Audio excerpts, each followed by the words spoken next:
모르겠지만 우리는 지난 시간 예레미야에 가서 1장을 마무리하면서 소망이라는 것을 생각했습니다. 기억이 나십니까? 예, 기억을 하신다니 참 감사한 일인데요. 지난주에 생각했던 에가서 1장 21절 하반절을 보면 이런 말씀을 하십니다. 그러나 주께서 그 선포하신 날을 이르게 하셔서, 여기 기록된 주께서 그 선포하신 날이라고 하는 이 말씀을 통해 하나님을 떠난 죄로 인해 멸망한 이 유다에게 예레미야는 회개를 통한 이 회복의 날을 언급함으로 구원의 소망이 비치는 소망을 이야기한 것입니다. 이미 멸망한 중에 그래도 유다가 이 회복의 소망을 가질 수 있었던 것이 유다의 그 죄를 치고 눈물 흘리며 회개한 예레미야의 기도가 있었기 때문이라는 겁니다. 그래서 1장 마지막 부분에서 그렇게 눈물 흘리며 회개한 예레미야의 기도 때문에 이 회복이라는 소망을 꿈꿀 수 있었다는 것을 생각한 것입니다. 하지만 1장이 그렇게 소망으로 끝났음에도 오늘 2장의 그 처음 부분은 그 소망과는 달리 여전히 하나님의 진노 가운데 있는 유다를 볼 수 있습니다. 오늘 1절 상반절은 이렇게 말씀하시기 때문입니다. 슬프다, 주께서 어찌 그리 진노하사 딸 시온을 구름으로 덮으셨는가. 여기 구름으로 덮다는 말은 하나님의 진노가 이 한 점의 햇살도 새어나가지 않게 막아버린 상황을 설명한 말인데요. 유다는 하나님 앞에 자신들의 죄를 회개함으로 이 구원의 소망을 가지기는 했지만, 그럼에도 그 소망이 여전히 구름으로 가려진 듯 하나님의 심판이 계속되고 있음을 전해주는 겁니다. 그들 가운데에는 죄로 인한 심판이 여전하다는 겁니다. 그런데 여러분, 이 사실을 한번 생각해 보십시오. 유다는 죄로 인해 여전히 하나님의 심판 가운데 있고, 죄에는 그렇게 심판이 따른다고 하는 이 사실을 생각해 보십시오. 오늘 우리가 이것을 생각할 때 이 일이 우리를 얼마나 두렵게 하는지 모릅니다. 오늘 예레미야도 하나님을 떠나 범죄한 그들 유다의 죄를 깨닫고 회개하며 하나님의 은혜를 간구하며 나아갔지만 그 죄의 값을 없이 하지 못하고 있듯이 이 죄에는 반드시 심판이 따르게 된다는 사실을 생각하면 그것은 우리를 너무나도 두렵게 하는 겁니다. 사실 오늘 이 세상의 삶 속에서 우리는 삶의 순간순간에 고통과 고난과 아픔의 삶을 살아가고 있는데요. 근데 세상 속에서 우리가 당하는 이 모든 고통이 바로 죄 때문이라는 겁니다. 그것도 아담과 하와가 하나님의 명령을 어기고 선악과를 따먹은 그 죄의 결과로 인해서입니다. 여러분, 하나님은 이 태초의 사람인 아담과 하와에게 분명히 말씀하신 것이 있지 않습니까? 창세기 2장 15절로 17절은 이렇게 말씀을 하시는데요. 여호와 하나님이 그 사람을 이끌어 에덴 동산에 두어 그것을 경작하며 지키게 하시고, 여호와 하나님이 그 사람에게 명하여 이르시되 동산 각종 나무의 열매는 네가 임의로 먹되 선악을 알게 하는 나무의 열매는 먹지 말라. 내가 먹는 날에는 반드시 죽으리라 하시니라. 하나님은 에덴 동산 중앙에 있는 이 선과 악을 알게 하는 나무의 열매는 먹지 말라고 하셨고, 그것을 먹는 날에는 반드시 죽으리라는 말씀을 분명히 하셨습니다. 하지만 하나님께서 지으신 아담과 하와는 뱀의 유혹을 받아 하나님의 명령을 어기게 되었고 선악과를 따먹는 불순종의 죄를 범하고 말았습니다. 근데 그 죄는, 그들이 지은 그 죄는 분명한 결과가 따라오게 되었습니다. 그 죄로 인해 아담과 하와는 에덴 동산에서 쫓겨나게 되었고 그 죄로 인해 그들에게는 고통과 아픔과 슬픔과 죽음이라는 대가가 주어졌기 때문입니다. 뿐만이 아니라 그 죄는 죄의 전가라고 하는 개념을 통해 오늘 우리들에게까지 이어지게 되었고 그 죄의 대가까지도 동일하게 전가가 되었습니다. 오늘 이 세상 속에서 겪는 우리의 모든 고통이 바로 죄의 결과, 즉 아담과 하와가 지은 죄의 대가라는 겁니다. 그래서 단테가 쓴 신곡을 보면 이 죄의 대가에 대해 기록을 하기를, 그는 로마 캐톨릭에서 말하는 그 연옥, 여기 연옥이라고 하는 것은 로마 가톨릭에서는 천국에 들어가기 전에 공간으로 말을 하고 있는데요. 단테는 이 죄에 대한 대가가 그 연옥에까지 이어진다는 주장을 했습니다. 그래서 죄로 인해서 그 연옥에서 받는 죄의 대가를 말하면서 먼저 교만한 자들에 대해 그들은 이 등에 무거운 바위를 지고 느릿느릿 걸어가는 모습으로 묘사를 했습니다. 그것은 다시는 이 머리를 들고 자기 자신을 드러내는 교만을 나타내지 못하도록 한 것을 가르치는 겁니다. 또 이 시기라고 하는 죄를 지은 사람들은 그 연옥에서 이 눈꺼풀이 이 굵은 이 철사로 챙챙 꿰매진 상태로 지낸다고 하는데요. 이것은 시기라고 하는 것이 이 눈으로 짓는 죄이기 때문에 눈으로 지은 죄의 대가가 앞을 보지 못하게 철사줄로 이 눈꺼풀을 꿰매는 것이라는 겁니다. 물론 단테가 쓴 그 신곡은 그의 상상으로 쓴 책이고 또 오늘 우리는 이 연옥이라는 것을 인정하지는 않지만 단테의 이런 기록은 이 죄로 인해 당하는 고통이 얼마나 비참한지를 보여주는 것이라 생각합니다. 죄에 따르는 대가가 반드시 있고 그 대가가 참으로 무섭다는 것을 가르치는 겁니다. 여러분, 그렇습니다. 이 죄의 대가는 참으로 비참합니다. 죄의 결과는 이렇듯 무섭습니다. 죄의 대가는 오늘 우리에게 고통과 아픔과 슬픔과 죽음으로 다가옵니다. 그래서 그것을 생각할 때 그것이 우리를 얼마나 두렵게 하는지 모르는 겁니다. 죄에 따르는 대가가 반드시 있다는 것을 생각할 때 그것이 우리를 얼마나 아프게 하는지 모르고 우리가 살아가는 지금 이 순간에도 그 죄의 대가, 결과 가운데 있다는 것을 생각하면 그것이 또한 우리를 얼마나 슬프게 하는지 모릅니다. 그런데 여러분, 그 죄의 대가가 그렇게 우리를 아프게 하고 두렵게 하며 슬프게 한다면 그것을 아는 우리는 이 죄에 대해 어떤 태도를 취해야 하겠습니까? 죄를 대하는 우리의 자세가 어떠해야 하겠습니까?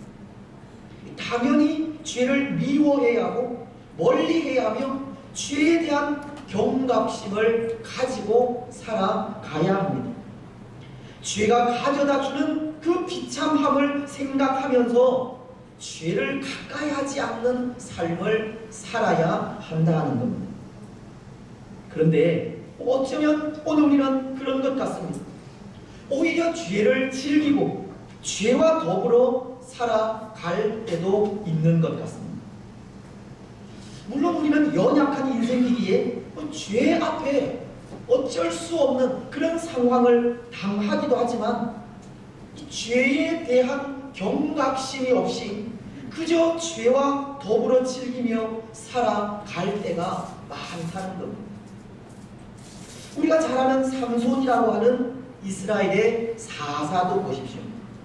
우리는 지난 시간에도 이 삼손이 지하 감방에서 이 맷돌을 돌리며 회개하는 그 회개의 눈물을 잠시 생각을 했지만, 이 구약시대에는 이 삼손과도 같이 하나님께 부름을 받은 이 나실인들이 금해야 했던 세 가지가 있었습니다. 먼저 민수기를 보면 민수기 6장 2절로 3절을 통해서 독주를 멀리하라고 하셨는데요, 말씀은 이렇게 기록을 합니다. 이스라엘 자손에게 전하여 그들에게 이르라.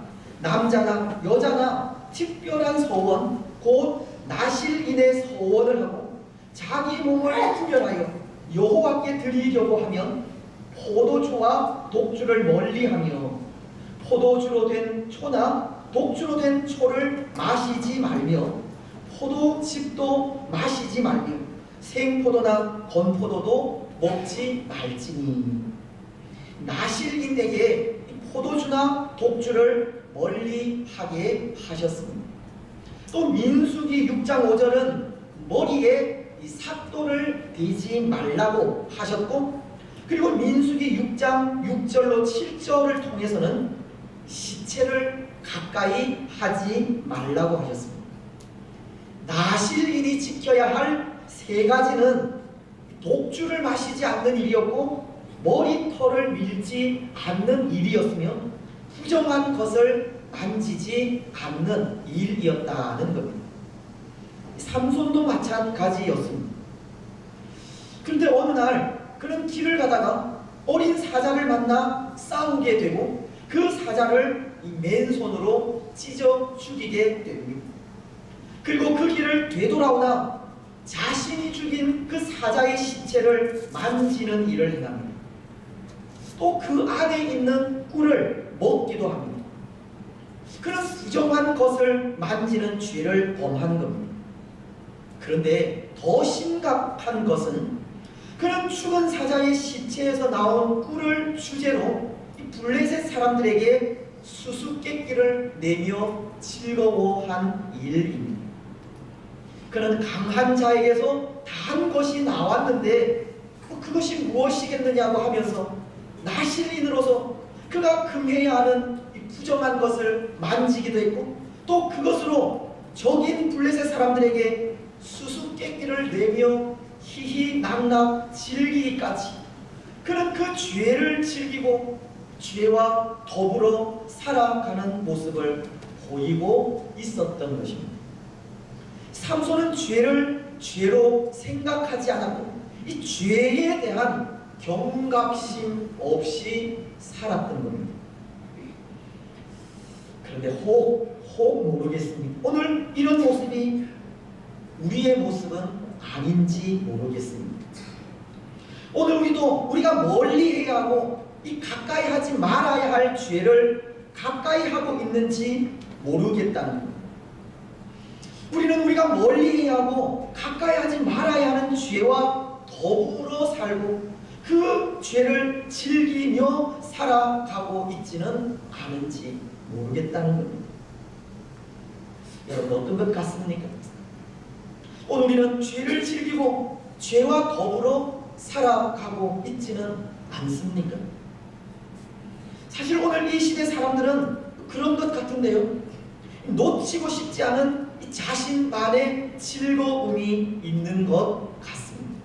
은밀하게 행하는 죄도 있고 반복해서 짓는 이 상습적인 죄도 짓는 것 같습니다. 오늘 우리 누구에게나 이런 것들이 있다는 겁니다. 때로 그런 것들이 우리로 하여금 하나님 앞에 서는 것을 방해하기도 하지만 그것이 주는 즐거움 때문에 또 그 죄가 가져다 주는 이 달콤함 때문에 이 죄와 단절하지 못하고 오히려 그 죄를 즐기는 모습들이 우리에게는 없잖아 있는 겁니다. 하지만 여러분, 그 달콤함 뒤에는 반드시 심판이 따른다는 것을 기억하셔야 합니다. 죄에 대한 대가가 반드시 있다는 것을 기억하셔야 합니다. 그래서 죄에 대한 경각심을 가져야 하고, 죄가 가져다주는 비참함에 죄를 멀리하는 삶을 살아야 합니다. 오늘 본문 속의 유다도 보십시오. 사실 그들은 그들의 죄로 인해 심판을 이미 받지 않았습니까? 그들은 죄로 인해 멸망을 당했다는 겁니다. 비록 예레미야가 그 죄를 들고 하나님 앞에 눈물로 회개하고 있지만, 그래서 그것이 하나님께서 회복하시는 소망의 날로 이어지고 있지만, 그 죄에 대한 대가를 없애지 못할 만큼 죄로 인한 큰 고통 가운데 있는 겁니다. 그래서 오늘 말씀이 그 죄에 대한 대가가 참으로 혹독하다는 것을 우리에게 전해주고 있는 것인데요, 오늘 1절 말씀을 다시 보시면 이렇게 말씀을 합니다. 슬프다, 주께서 어찌 그리 진노하사 딸 시온을 구름으로 덮으셨는가. 이스라엘의 아름다움을 하늘에서 땅에 던지셨음이요, 그의 진노의 날에 그 발판을 기억하지 아니하셨도다. 여러분, 이 말씀을 통해서 유다가 그들의 죄로 인해 당하는 그 고통이 어떤 것인지 이해를 하시겠습니까? 유다에 대한 하나님의 진노가 어떤 것인지 아시겠습니까? 하나님은 유다를 구름으로 덮으시고 아름다운 것을 하늘에서 땅으로 던져버리시고 그 발판을 기억하지 않을 정도로 진노하고 있음을 말씀하고 있는데, 하나님께서 유다에게 아무런 소망도 가지지 못하게 하셨다는 것을 전하는 겁니다. 유다는 아무런 소망을 가지지 못할 정도로 모든 것을 다 잃어버렸고 모든 것이 다 황폐해졌다는 겁니다. 그것이 유다가 받은 죄의 대가입니다. 그런데 그것보다 더 무서운 심판을 하나님은 내리셨는데요, 그것은 그의 백성들을 통해서 찬양과 경배를 받기 원하시는 하나님께서 찬양과 경배를 드리는 유다의 제단을 헐어버리셨다는 것. 6절로 7절이 그것을 전하고 있는데, 7절 말씀은 이렇게 기록을 하십니다. 여호와께서 또 자기 제단을 버리시며 자기 성소를 미워하시며 궁전의 성벽들을 원수의 손에 넘기셨으니 그들이 여호와의 전에서 떠들기를 절기의 날과 같이 하였도다. 무슨 말씀이냐면, 하나님은 유다의 예배를 폐하셨다는, 성전을 파괴하셨다는 겁니다. 이것은 이제 더 이상 유다로부터 찬양과 경배를 받지 않겠다는 거예요. 하나님은 이사야서 43장 21절을 통해 이 백성은 내가 나를 위하여 지었나니 나를 찬송하게 하려 함이니, 하나님은 그가 지으신 피조물들을 통해 찬양과 경배를 받기 원하시는 분인데, 예배를 드리는 그 단을 헐어버리시는 겁니다. 자기 제단을 버리시며 자기 성소를 미워하시며 하나님은 유다의 예배를 폐하시는 겁니다. 여러분, 하나님의 진노 가운데 이것보다 더 큰 진노가 어디에 있겠습니까? 예배를 폐하는 진노보다 더 큰 진노가 어디에 있겠습니까? 하나님은 그의 백성들을 하나님을 경배하고 찬양하고 예배하기 위해 창조하셨고, 또 그의 백성들은 하나님께 경배와 예배로 나아가야 하는데 그 예배를 끊어버리셨으니 이것보다 더 큰 진노가 어디에 있겠느냐는 겁니다. 결국 이것은 하나님과 그의 백성들과의 관계를 끊어버리신 것으로 이해를 할 수 있습니다. 어쩌면 예배를 받지 않으시려는 하나님의 입장에서는 그의 백성들을 보시면서 이제 더 이상 너희는 내 백성이 아니다라고 선언하시는 것과 같은 겁니다. 그래서 하나님께서 그렇게 그의 백성들을 버리는 것보다 더 큰 심판은 없다는 겁니다. 하나님께서 예배 가운데 임재하지 않는 것보다 더 큰 진노는 없는 겁니다. 하나님의 진노 가운데 가장 큰 진노는 그의 백성들의 예배를 받지 않는 겁니다. 제단을 허물어 버리시는 겁니다. 오늘 우리는 어떤지 모르겠습니다. 오늘 우리의 예배에 하나님의 임재가 있는지, 오늘 우리의 예배에 하나님과 우리와의 하나됨이 있는지, 오늘 우리의 예배에 하나님께서 주시는 은혜가 넘치고 있는지 모르겠습니다.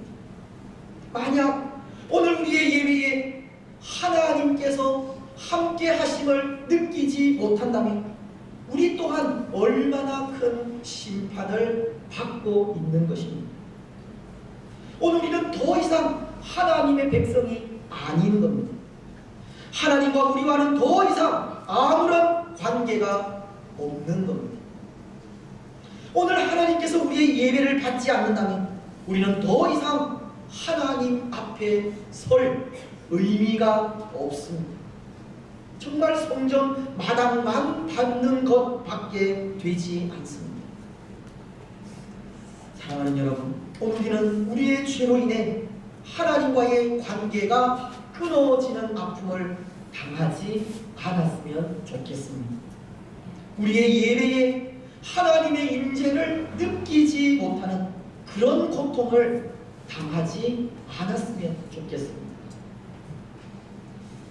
이전에 그 아메리카 인디안의 선교사였던 데이빗 브레이너드라는 선교사는 이런 고백을 했다고 하는데요. 그는 선교사로서 인디언들이 먹는 딱딱한 빵, 인디언들이 누워 자는 지프로 만든 침대, 자신을 경계하는 인디언들의 눈초리, 그것이 자신을 두렵게 한 것이 아니라 그는 나의 삶에서 하나님의 임재를 느끼지 못한 때가 가장 큰 두려움이었다라는 고백을 했습니다. 오늘 우리 가운데 하나님의 임재를 느끼지 못하는 일이 가장 큰 두려움이라는 겁니다. 하나님의 진노 가운데 가장 큰 진노는 하나님이 우리를 떠나시는 겁니다. 우리의 예배를 받지 않는 겁니다. 그런데 여러분, 어쩌면 그것까지도 우리에게는 소망이 아닐까 생각합니다. 우리의 예배 가운데 하나님의 임재를 느끼지 못하는 것도 소망이 아닐까라는 겁니다. 무슨 말씀이냐면 하나님께서 우리의 예배를 받지 않으시려고 하기까지 하는 그 마음을 우리는 알아야 한다는 겁니다. 왜냐하면 하나님께서 우리의 예배를 받지 않는다는 것은 하나님에게 있어서 아픔인데요, 하나님께서 아파하신다는 것은 그만큼 우리를 사랑하신다는 증거이기 때문입니다. 그렇지 않습니까?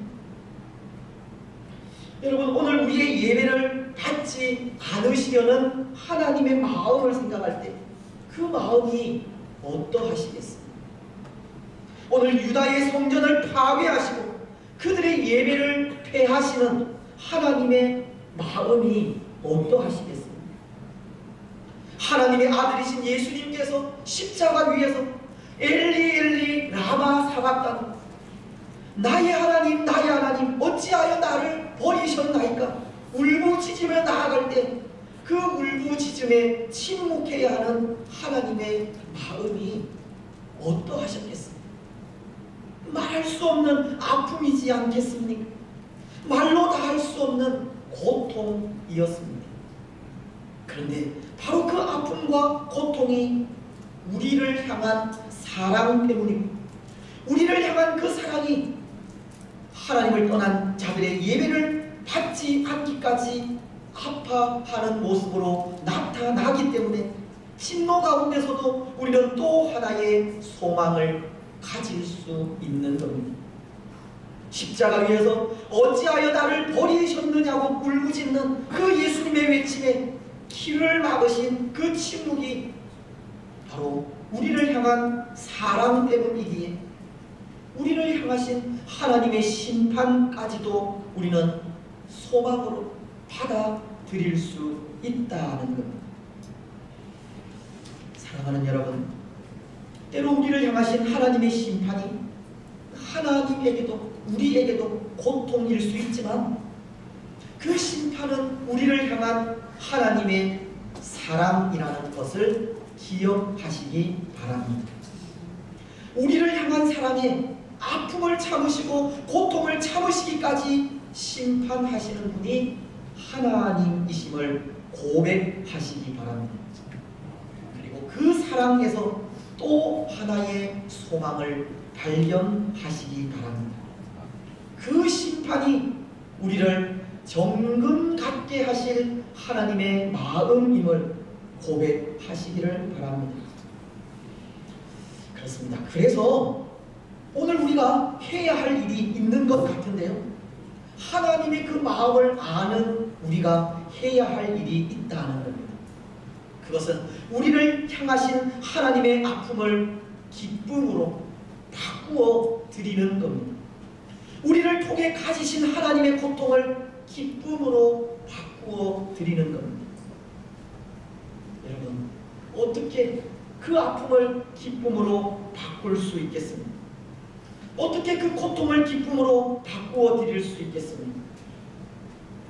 오늘 우리를 향하신 하나님의 아픔과 고통이 하나님을 떠난 죄로 인한 것이라면 이제는 하나님을 떠나는 것이 아니라 하나님과 동행하며 그 안에서 믿음으로 살려고 발버둥치는 모습을 통해 기쁨을 드려야 합니다.